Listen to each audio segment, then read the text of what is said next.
Assalamualaikum dan selamat pagi. Jadi hari ini cikgu akan teruskan dengan mengenalkan beberapa fitur dan alatan dalam perisian grafik. Okey, untuk itu kita masih lagi menggunakan perisian grafik yang sama iaitu Adobe Photoshop. Okay, kamu boleh juga menggunakan perisian-perisian grafik yang lain juga. Okey, untuk tools yang pertama, cikgu akan buka satu file baru dengan menekan menu file new. Okey, untuk mengenali fitur yang pertama iaitu fitur untuk selection tool. Okey, kita akan buat satu objek. Okey, dan cikgu akan gerakkan objek ini daripada belah kiri ke belah kanan. Jadi cikgu akan menggunakan satu tool yang kita kenali sebagai move tool. Okey, kita pilih move tool ataupun boleh menekan shortcut V daripada kawasan yang cikgu panggil sebagai toolbox. Ini toolbox. Okey, jadi cikgu pilih move tool di bahagian atas sekali dan cikgu klik dan cikgu akan seret sehingga dia seret dan lepas sehingga dia pergi kepada kawasan yang baru. Okey, jadi itu kegunaan move tool iaitu menggerakkan satu objek ke satu tempat yang baru. Okey, seterusnya untuk tools yang kedua ialah crop tool. Okey, crop tool gunanya adalah untuk memotong sesuatu bahagian. Okey, jadi cikgu ada satu gambar. Okey, cikgu akan potong gambar ini supaya dia menjadi lebih kecil lah.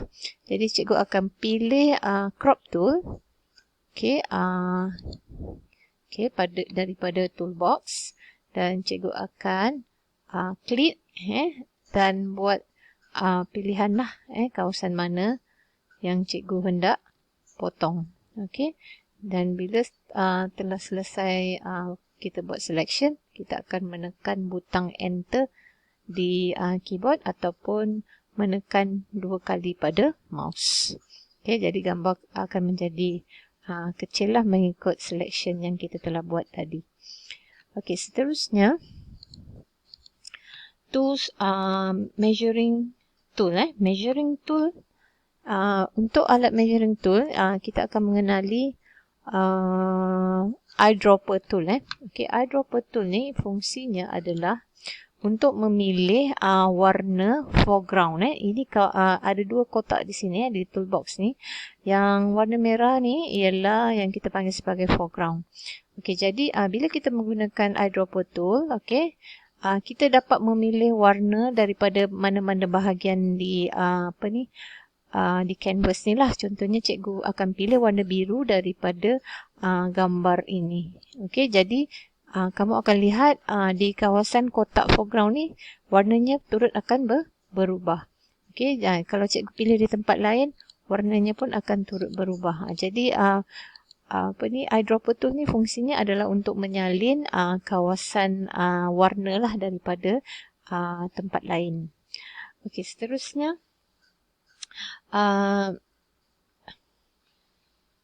clone ataupun retouching tool. Jadi kita akan mengenali satu tools yang kita kenali sebagai clone stamp tool. Okey, jadi bentuk untuk clone stamp tool ni kalau macam stamp lah, stamp yang kita guna untuk chop tu. Okey, jadi untuk itu cikgu pilih satu gambar. Okey, dan cikgu akan menyalin gambar budak ni, dan kita akan pindahkan ke tempat lain. Okay, cara untuk menggunakan clone stamp tool adalah dengan memilih clone stamp tool dan cikgu akan menekan butang alternate ataupun ALT di keyboard. Okay, sambil menekan butang ALT, cikgu akan mula menyalin klik pada kawasan yang cikgu hendak salin. Jadi cikgu hendak salin gambar budak ini. Okey, dan cikgu akan lepaskan butang alternate di keyboard dan setelah itu cikgu akan klik pada kawasan yang lain Okey, dan secara automatik gambar budak itu akan disalinlah dengan menggunakan clone stem tool. Okey, jadi itu cara untuk menggunakan clone stem tool lah. Okey, seterusnya cikgu akan menggunakan satu lagi retouching tool, iaitu eraser. Okey, eraser ni fungsinya ibarat macam pemadam. Okey, jadi dia akan memadamkan sesuatu kawasan yang kita tak maulah. Okey, jadi kita boleh adjust dia punya size di bahagian atas ni dan kita boleh besarkan dia punya size di sini dengan menarik butang slider lah. Okey, seterusnya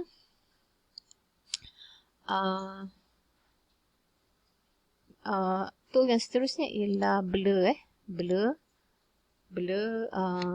tool Okey, blur tool kita gunakan untuk kita membuatkan sesuatu objek menjadi kabur lah. Kita mengurangkan kontras kepada sesuatu objek.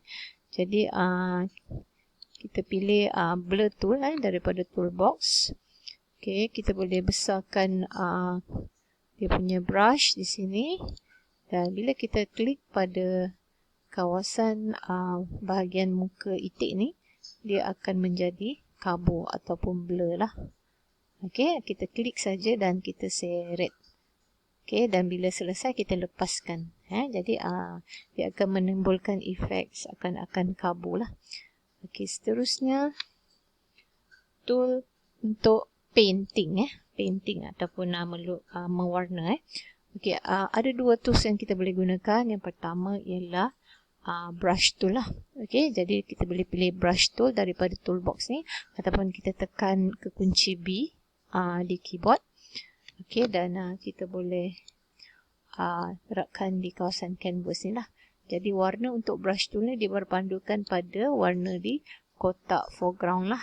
Okey, kalau kita ubah warna di sini, jadi warna untuk brush kamu pun akan berubah.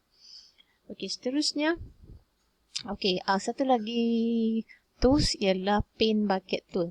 Okey, fungsi paint bucket tool ni adalah untuk mewarnakan sesuatu kawasan lah. Okey, contohnya saya buat satu objek di sini. Okey, dan saya akan ambil paint bucket tool. Okey, jadi saya akan warnakan di bahagian dalam kawasan ini sahaja. Okey, jadi ini adalah kegunaan paint bucket tool lah, di mana dia mewarnakan sesuatu kawasan dengan warna pilihan. Okey,